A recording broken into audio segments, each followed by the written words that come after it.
Alright, no hype up intro for this one. We're in a Code 5 state of emergency for the Oregon Ducks after what just happened on Saturday. Y'all probably saw it all. In fact, I don't even want to say the score out loud. It's just... Here, I'll show it on screen for a second, but that's all I'll give it. Alright, ready? There you go. But amid that Saturday performance, I want to take a step back and ask the question, is it too early to panic as a Ducks fan? My answer, no. With a slight chance of yes, and some maybe? I don't know, I'll explain it in a second, but for now, my name is Kevin Redfield from the Dropout Sports. Feel free to like this video and sub to the channel, and let's get right into it. Alright, I want to start off with a good because, let's be honest here, it wasn't all terrible. First and foremost, this is Georgia, the reigning national champions. And Oregon is going through maybe the most turnover of any Power 5 team. I'm not expecting Dan Lanning, a first-time head coach, to go into basically a Georgia home game and outcoach Kirby Smart. Although they didn't have a drive that culminated in a touchdown, there were flashes of offensive potential when two things happened. Number one, Bo Nix got the ball to his playmakers before the line to gain and let them cook. And two, Bo himself used his legs to gain the necessary yardage. Of course, in saying those two things, the next obvious step would be to culminate all that in the play action. But this is Georgia, again, and more specifically, this is a Georgia defense that allowed 10.2 points per game last year. So I'm not surprised at all that it didn't work. But with that said, every other opponent from here on out is not Georgia. And I've got a feeling that if Lanning, offensive coordinator Kenny Dillingham, and everyone else in Eugene can hone in on those two pluses, then the play-action game could be their calling card for the future. And lastly, as just an add-on, the Oregon O-line didn't allow a sack. Transitioning into more of the bad, and yeah, there's a lot of bad. The defense wasn't really on point.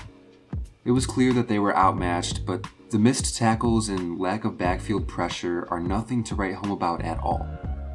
The secondary specifically also is in this same category, as Stetson Bennett had almost a perfect quarterback game.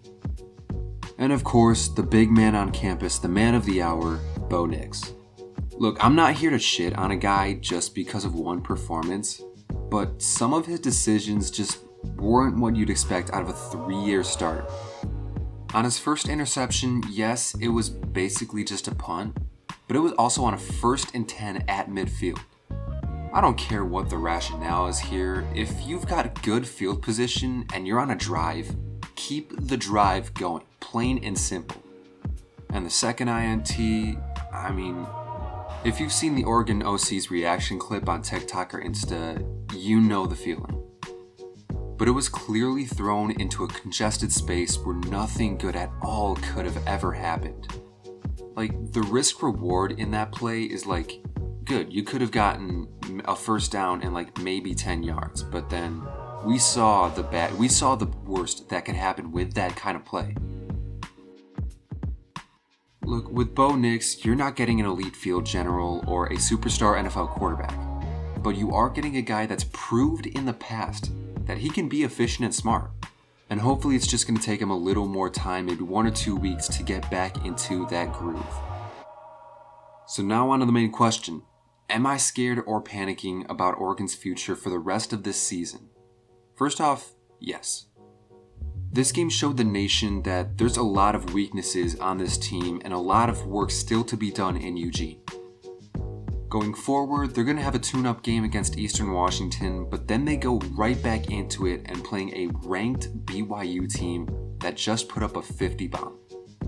If the Ducks win that game, great, fantastic even. But if they even struggle a little, they've got almost no shot of getting a CFB spot with how weak their schedule is. The only other ranked opponents they have left are the lower number ranked BYU and that Utah team that just lost to an unranked Florida.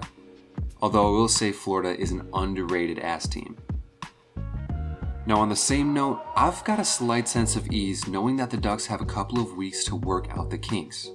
As mentioned, We saw bright spots in the offense, and there are some definite stars on defense that know that they need to step up.